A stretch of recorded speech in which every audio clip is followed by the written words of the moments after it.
Ito ay kwento tungkol sa mga paghihirap ng kanilang mga kababayan. Nakatakda nitong gisingin ang mga Pilipino sa katotohanan na negatibong epekto nito sa lipunan. Alamin ninyo ang kwento ng mga taga San Diego. Maraming malulungkot, masungit, marami saya na para bang walang problema, o di nagkukunwaring walang problema.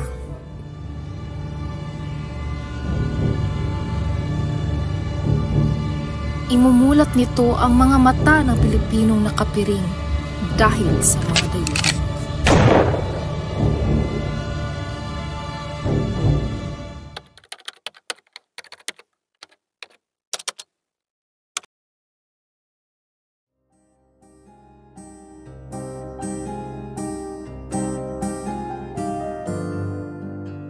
Kamusta naman kayo? Mabuti naman, Isabel.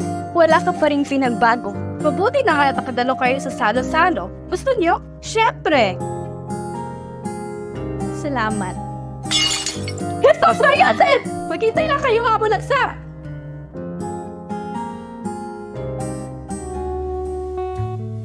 Napakalaking handaan naman ito. Talagang sobrang yaman ni Don Santiago. Alam mo ba ang San Diego ang pinaglipatan sa akin ay tinirhan ko ng 20 taon? Sapat na ito para makilala ang isang bayan. Ayoko talaga sa mga Indio. Dahan-dahan lang po, Padre Damaso, sapagkat nasa ilalim tayo ng bubong ng isang Indio. Tumami por ehemplo, 20 anyos ako nagsilbi at nagtiis sa pagdidildil ng kanin at saging sa bayan ng San Diego bilang koraparoko. Ngunit ilang matanda lang ang hermanos at terceras lang ang naghatid sa akin. Mga walang utang na loob. Tama si Larua, Reverencia.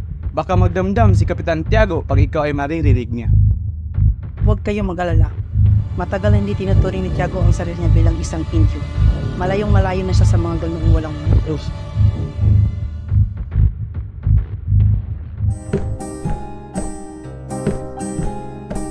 Magandang gabi, Don Victorina. Magandang gabi, Psyo. Tignan mo naman ang mga tsura ng mga Indian. Buenas noches, caballeros. Oh, Padre. Buenas noches. Buenas noches rin sa'yo, Doña Victorina. ¿Cómo está, señor Guevara? Mabuti, presentanme. Kakpanta. Anim na 14 years eh. Kilala ko na sinahong lahat. Bueno, me gusta presentar mi amigo, señor Crisóstomo Ibarra. Kararating lang niya mula Espanya. Magandang gabi. Buenas noches, señor. Magandang gabi. Magandang gabi. Magandang gabi sa Medali. Padre Damaso, ang pura ng San Diego. Kinagagala pong makilala ang matalik na kaibigan ng aking ama. Diyan ka nagkakamali. Kahit kailan hindi ko naging kaibigan ng iyong ama. Manhin, enes hijo de Don Rafael. Si, senyor. Maligayang pagbabalik. Kilala ko ang iyong ama. Siya ang pinakamanangan na tao dito sa Pilipinas. Salamat po. Senyor Ibarra, mga gano'n po kayo katagal nasa iyo? Mga 7 taon. Kung gano'n, maaaring nakalimutan nyo na ang bansang ito. Di lang ang ating bansa ang nakalimot sa akin. Mahigit 1 taon akong hindi nakatanggap ng balita galing dito. Ang tulad ko ay isa ng dayuhan. Hindi ko alam kung paano at kailan namatay ang aking ama. Kiteregle, nasaan ba kayo? Bakit hindi kayo nakapagtelegrama? Nasa Alemania ako ng mga panahong yun. Sa iyong maraming paglalakbay, Senyor Ibarra, ano ang iyong nakitang diferensya sa bayan at politika? Napansin kong utang ang yaman ng bayan sa paghihirap ng kanyang mga mamamayan. Yan lang ang nakita mo?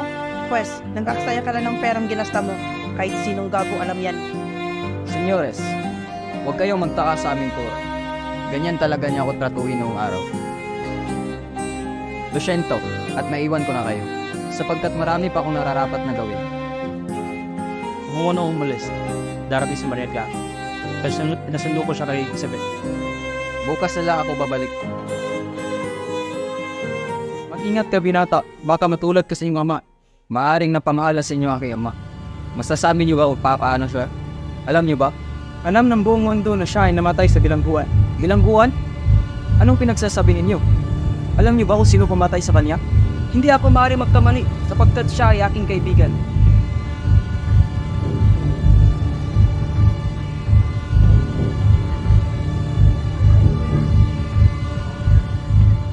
Mabait ang iyong ama kaya maraming gumagalang sa kanya. Ngunit marami rin ang naiinis sa inggit at isa na nito ay si Padre Damaso. Ang kura sa ating bayan? Oo, ang iyong ama ay nabihag dahil may animal na sundalo na nangpapalo ng mga bata. Kaya pinagtanggol niya ito at tinulak ang sundalo. Nainis na si Padre Damaso dahil lang doon? Namatay ang sundalo, kaya naman kahit ang iyong ama ay pinakamayamang tao dito sa San Diego, nag-iba ang mga pananaw ng mga tao dito dahil siya ay binansagan na irihi at pilibustero ng simbahan. Hay, bakit ganito kasaklap ang nangyari sa iyong ama?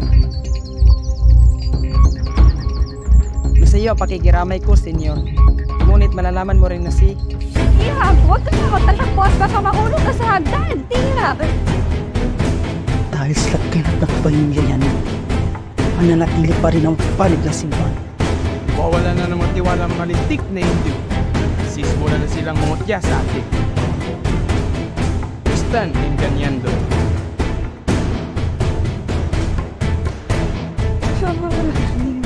Basilio, gusto ko na huwag kang madali na Crispin. Makakauwi rin tayo. Basilio! Crispin! Mga anak ko! Nandito na si nanay!